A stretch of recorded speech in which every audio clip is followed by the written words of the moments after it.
Hello friends, स्वागत है हमारे इस यूट्यूब चैनल टेक्निकल गुरुकुल विद्या में।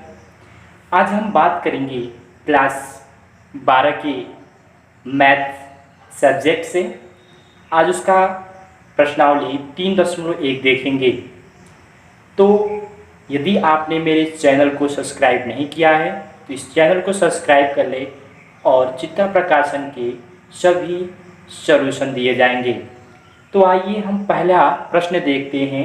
दिया गया है यदि आव्यूह ए बराबर दिया है, यह आपका एक आव्यूह दिया है। इसमें पूछ रहा है पहला नंबर, ए में कितनी पंक्तियां हैं। इस आव्यूह ए में कितनी पंक्तियां हैं। तो पंक्तियां जो होती हैं वे क्षैतिज होती हैं और स्तंभ जो होते हैं वे ऊर्ध्वाधर होते हैं।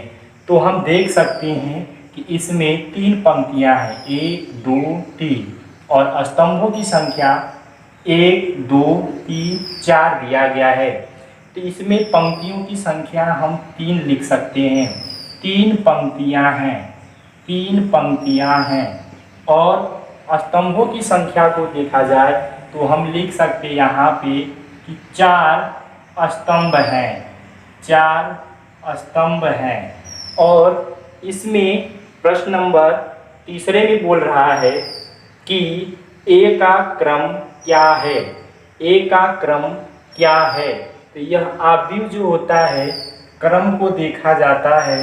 तो क्रम को देखने के लिए हम देखते हैं यह यम गुणे एन, यम गुणे एन क्रम में क्रम से लिखा जाता है, जहाँ m बराबर पंक्तियों की संख्या होती है, m बराबर पंक्तियों की संख्या होती है, n बराबर स्तंभों की संख्या होती है, स्तंभों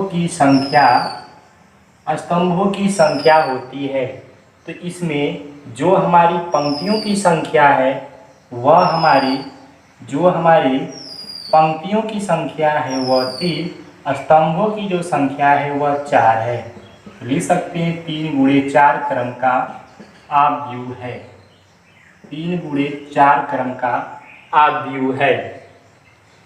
प्रश्न नंबर 4 में देखते हैं, डी में ए में कितने अवयव हैं। ए में कितने अवयव हैं। तो इन्हें जब हम काउंट करेंगे कितने अवयव हैं, इन्हें जब एक एक करके हम काउंट करेंगे तो 12 आएगा। तो 12 अवयव है। या 3 का जब 4 में गुणा करेंगे तो 3 चौका 12 आपका अवयव आ जाएगा। आइए देखते हैं ई वाले प्रश्न में क्या कह रहा है। ई में बोल रहा है कि अवयव A23 निकालिए, A23 निकालिए।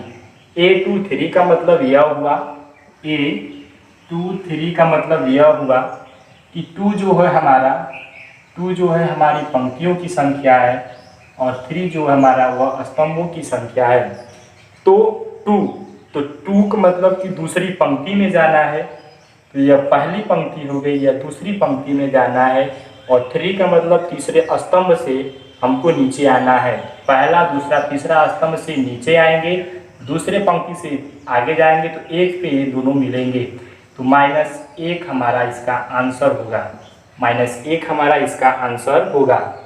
आइए प्रश्न नंबर दूसरे में देखते हैं।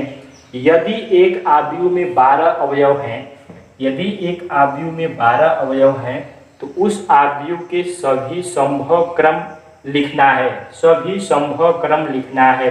जैसे यहाँ पे 3 चौका 12, 3 और 4 ये हमारा क्रम है। तो 3 का 4 में हमने गुणा किया तो हमको 12 अवयव मिल गए। उसी प्रकार से 12 जो दिया गया यह अवयवों की संख्या है और हमको क्रम बताना है। तो हम कह सकते हैं कि एक तो 12 और 1 का गुणा करेंगे तो 12 एकम में 12 होगा, और 1 और 12 का गुणा करेंगे तो 12 1 12 12 होगा। तो 12 एकम में 12 मतलब कि 12 पंक्ति 1 स्तंभ, 1 पंक्ति 12 स्तंभ। इसी प्रकार से 2 6 का भी गुणा करेंगे तो 12 होगा, और 6 और 2 का भी गुणा करेंगे तो 12 होगा, और 3 और 4 का भी गुणा करेंगे तो 12 होगा, और 4 गुणे 3 का भी गुणा करेंगे तो 12 होगा। इस तरह देख सकते हैं 1 2 3 4 5 6, 6 हमारे समभाव क्रम हैं, 6 समभाव क्रम है, 6 संभव क्रम है। यह इसका आंसर होगा। इसका आंसर क्या होगा? आप अच्छी तरह से जानते हैं कि 5 अवयव हैं, तो 5 अवयव का कौन कौन सा क्रम बन सकता है। पहली बात तो 5 हमारे पंक्ति हो सकती है और एक स्तंभ हो सकता है। तो 5 पंक्ति 1 स्तंभ और 1 पंक्ति 5 स्तंभ, अर्थात संभव सिर्फ 2 लिख सकते हैं। 2 संभव क्रम होंगे, 2 संभव क्रम होंगे। तो आशा करते हैं कि आपको ये वीडियो पसंद आई होगी। यदि पसंद आई होगी तो इन्हें आप लाइक करिएगा, कमेंट करिएगा और हमें बताइएगा कि आपको वीडियो कैसी लगी, और अपने दोस्तों के साथ शेयर करिएगा। और इसी तरह से हम आगे वीडियो लाते रहेंगे।